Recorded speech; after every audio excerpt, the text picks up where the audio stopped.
Yeah, the last time I went into the canyon with my python,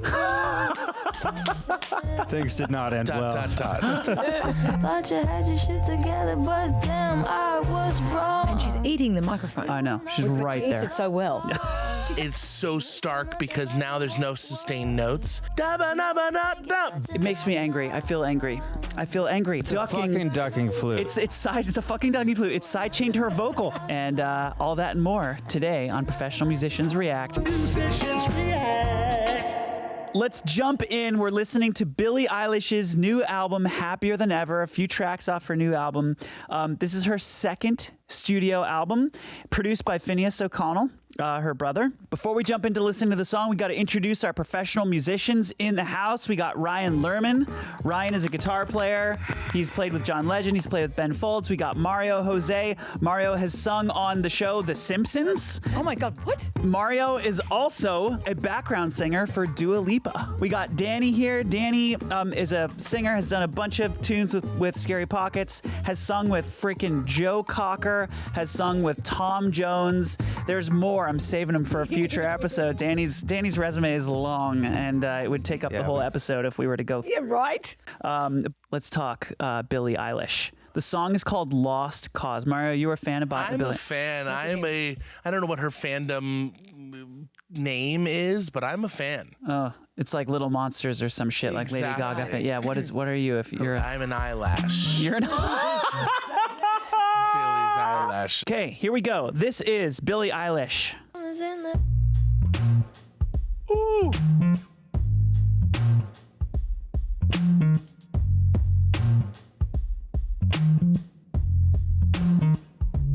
Something's in the air right now, like I'm losing track of time. Like I don't really care right now, but maybe that's fine. You weren't even there that day, I was waiting on you. I wonder if you were aware that day was the last straw for me, and I know I sent you flowers, did you even care? You ran the shower and left them by the stairs.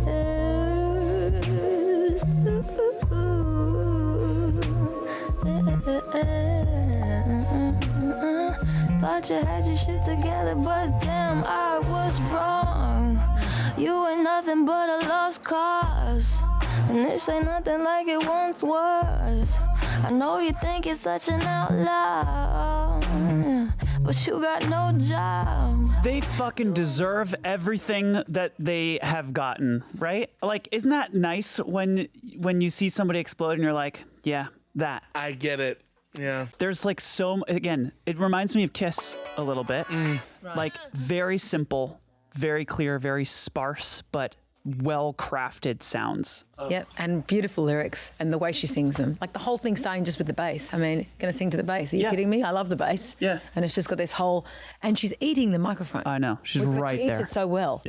She does. It's like, oh my God, the little things, the nuances that you hear, and I just love all that stuff. And not everybody can do it. And she does it so well because she's a really good singer. The first thing that stood out to me about the production, two things that really stood out. I still can't tell if my ears are playing tricks on me or if that kick is stereo. Something about the kick drum doesn't feel centered, which is weird. I want to just play it 1 second, just hear if I can. Listen to this kick drum. Yeah. It's like hard left and right. Yeah. Right? Isn't that bizarre? It sounds like Yeah. wrapped around your head. People put the kick drum right in the center. And like, there's something about this kick drum, I still can't figure it out. Okay. You think it's real? No, I think it's a sample. The snare sounds sampled, the kick sounds sampled. That was the first thing that stood out to me. The second thing that stood out to me is like this low passed short delay on her vocals. Right now, like I'm losing track of time. I love that. I wrote that yeah. down. The time.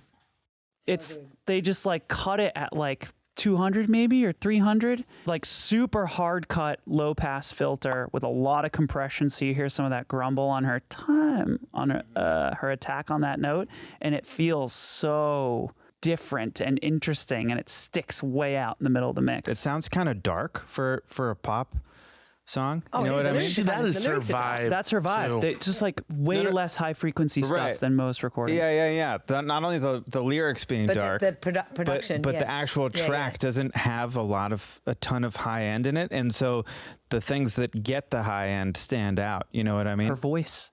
Yeah, her voice gets it, and like the verb on the drums kind of get it, and the cymbals and the drums. It's so nice to hear all her little Oh, breathy yeah. kind of moments, and like it's not even breath; it's just quiet little, Yeah. like little spit clicks. And She's like an ASMR singer. yes, Relax your scalp. Relax your scalp. Yeah. and like if you pump your mix full of a lot of high frequency shit, you're not going to hear any of that. It's going to cover up all this stuff. So they leave maybe part of the reason that the mix is so compelling, even though it's so dark, is that there's so much to listen to in the nuance of her vocal delivery. Absolutely. That they can take out all that extra stuff that usually sit on top of the mix, and you're just absorbed by her vocals. you Yeah, know? I always make a joke with Billie Eilish and Casey Musgraves is that they're never gonna lose their voice. Like, you know what I mean? Like they based on like we singers, like I'll speak for myself. When I get excited, I go hard. Yeah, yeah, I I hear sing heavy.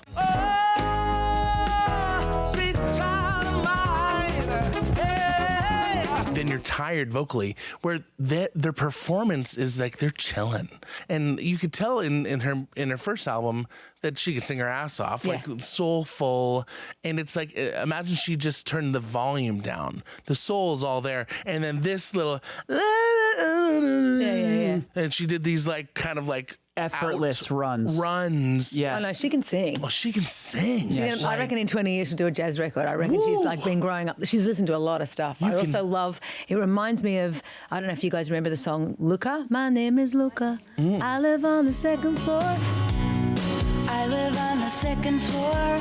That's how this girl sung. And but even she sings even less, Billie Eilish. It's kind of like she's a little bit conversational. Mm-hmm. It's like she's kind of talking with the tone, and then there's also the whisper track on that second all the way through. You can hear that in one side there's a whisper. She's whispering all the words too, and I love that. I saw a TikTok from Phineas one day where he's showing how he does vocal production for Billie. And he often has like 6 tracks going, like 6 vocal tracks for just like the lead, where she'll do like one vocal in the center that's like the lead, and then one on each side that's like a double. And then the second 2 that are doubles will be like whisper tracks.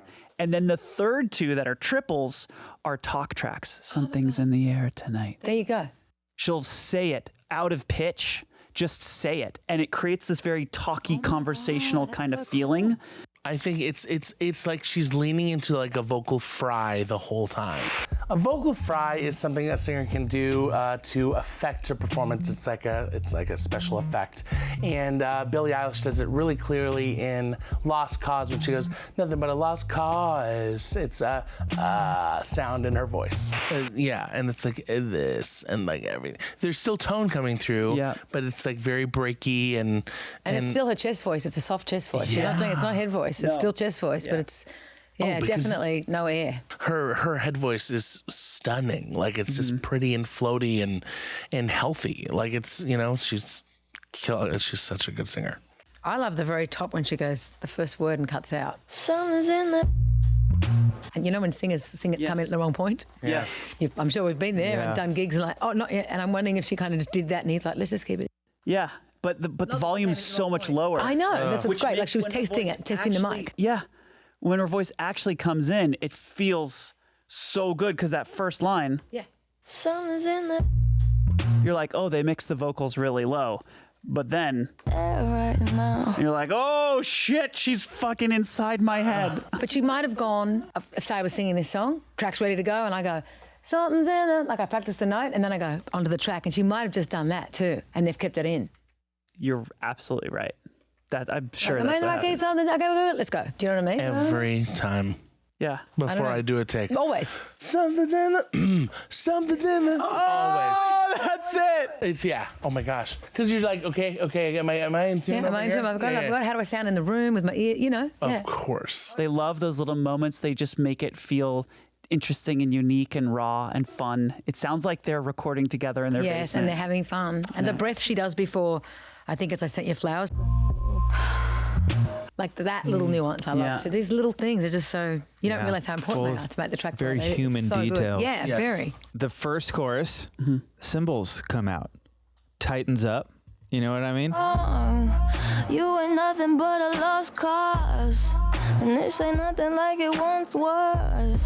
I know The you stuff think that it's they enough. add in the second verse, the whispering on the I right, know, as I said before, I love and that. then one harmony on the left is just, I've never heard that before. Awesome. Never heard a vocal and then multiple whisper tracks on the right and then one harmony track on the left.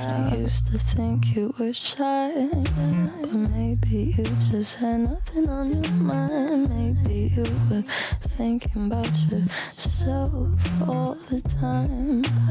Anytime a producer gets into a chorus without a riser, anytime a producer can achieve that swell without the cheap freaking splice sample dragged in, swell in a box. Rising, yeah. Like this has such a natural swell that feels like it's such a part of the song. Actually, when I'm looking at the waveform for the song right here, and the waveform literally goes up like this into the chorus, and I can't figure out why the chorus feels so big. It's so stark because now there's no sustained notes. Boom, bop, da ba da ba da da, boom, bop, and then full voice. Yeah. Maybe that's what makes it That's a feel really big. good point about the arrangement. Plus, the cathedral-y reverb from the pre-chorus goes away completely, which makes it feel tighter and closer. So, and I think you're right about the arrangement. It's boom, bop, da da da da da da, boom, bop. Yeah. There's like Giving something. you not this and Yeah. yeah. Lost cause. She's like singing the fullest she has all song. I feel like it takes a lot of confidence to produce like that. You got to have some guts to not pump it full of more, especially with the modern pop scene and all the synths and all the dynamic shit that's happening in most of these songs, to like come out with something as sparse as this. Just takes, you got to believe in yourself, I think. You got to believe in your craft and your sounds to do something like that. Okay, there are questions from our members on Discord and our Patreon members. This Hey, is y'all. a video, we got a video question here from Rick. So I just listened to Lost Cause a couple of times, and this is a really different sound for Billie Eilish. And what I'm hearing is that she's brought in the instrumentation, the choice of patches for keyboards and the phrasing, and on some of the runs, she's brought in some of the sounds and the pacing from neo soul or whatever we're calling it these days. And what I wonder is, why are her and so many other popular artists doing this now? What's so special about this year that it's time? What do you guys think? I think that so much of pop music today is urban music, and just like a lot of hip hop influences, a lot of trappy drums and stuff like that. So riding that line between pop and hip hop and urban music is kind of it right now. And I think she brings, I think like this and artists like Bruno Mars, like they bring elements of old soul and they kind of refresh them and update them to what they would sound like today. And then there's that question of why is that happening now? Yeah. Maybe it just has to do with some of those cycles in the industry where like lots of people are doing 80s synth lo-fi pop right now too. Right.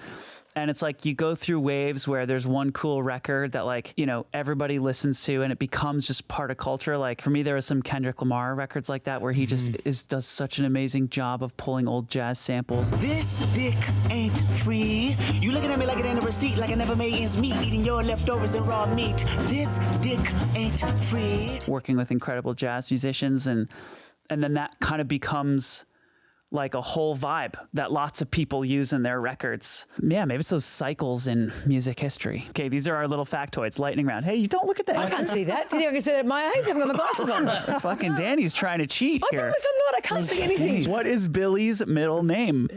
Eilish. Nope, I don't remember. Pirate.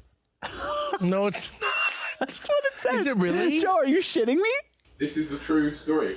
Her middle name's Pirate. Her middle name is Pirate. It was actually her older brother, Phineas's idea to add Pirate because that's what he wanted to call her. Okay, Billy's brother, Phineas O'Connell, is her producer and helps her write music. But what TV show was he a star of before he hit it big? What are you doing in here? I'm playing a ukulele. Shut the front door. What? Glee. No. He is a famous musician and actor in his own right and is best known for his starring role as Alistair in Glee. What? I liked Glee, but I don't remember him. Wow. Should we move on to the next song? We Let's do it. One more song Totally. to listen to. Your Power. Here we go. Yes.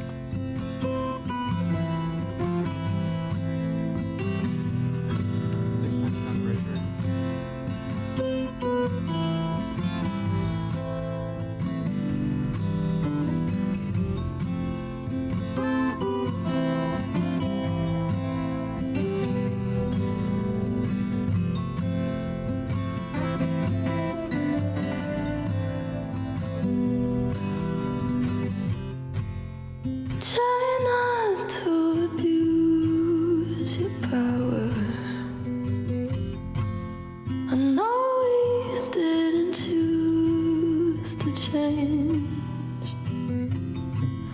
You might not want to lose your power, but having it so strange. She said you were a hero, you played the part, but you ruined her in a year. Don't act like it was hard, and you swear you didn't know. No wonder why you didn't ask. She was sleeping in your clothes, but now she's got to get to class. How dare you? Oof. And how could you? Oh, man. Will you only feel bad when they find out if you could take it all back? Would you try not to abuse your power? I know we didn't choose to change. You might not want to lose your power, but having it so strange.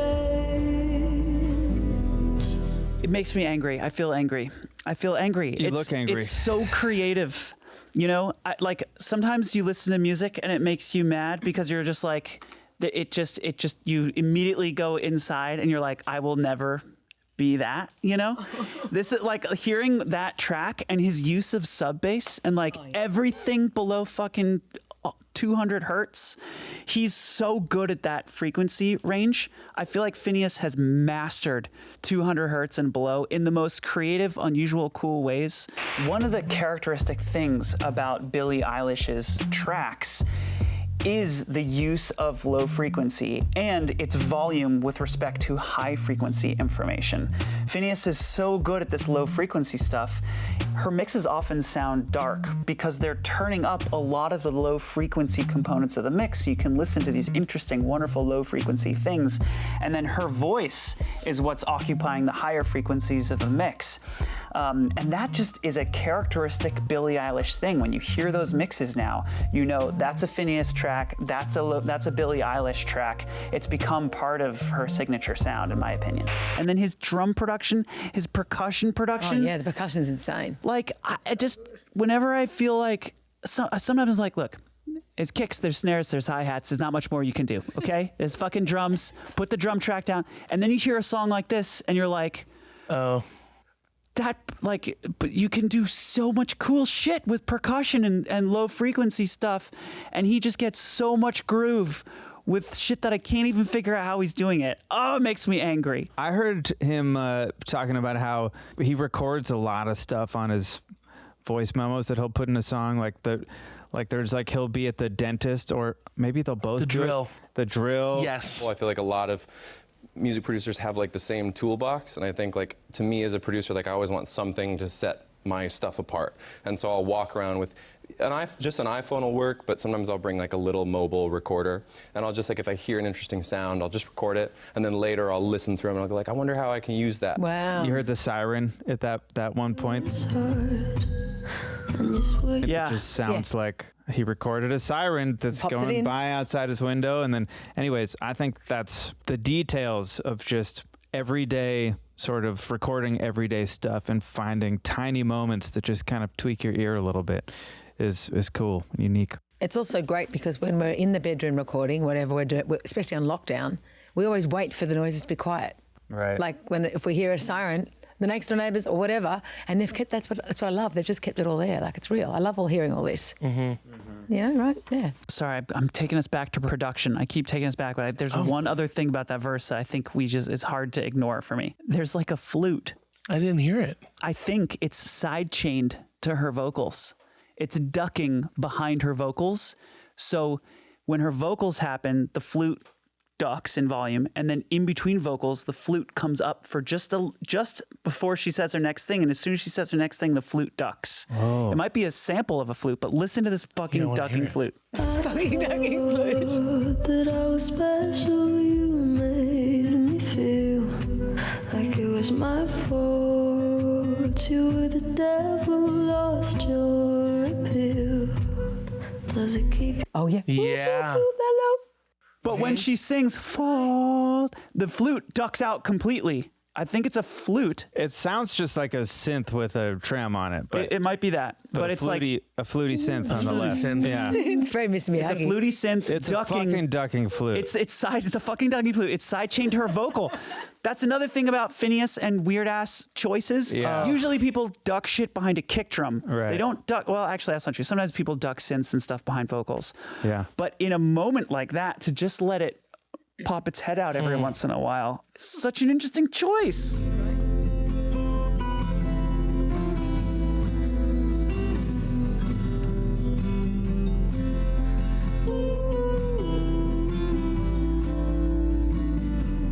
How the fuck did they film that? I don't know.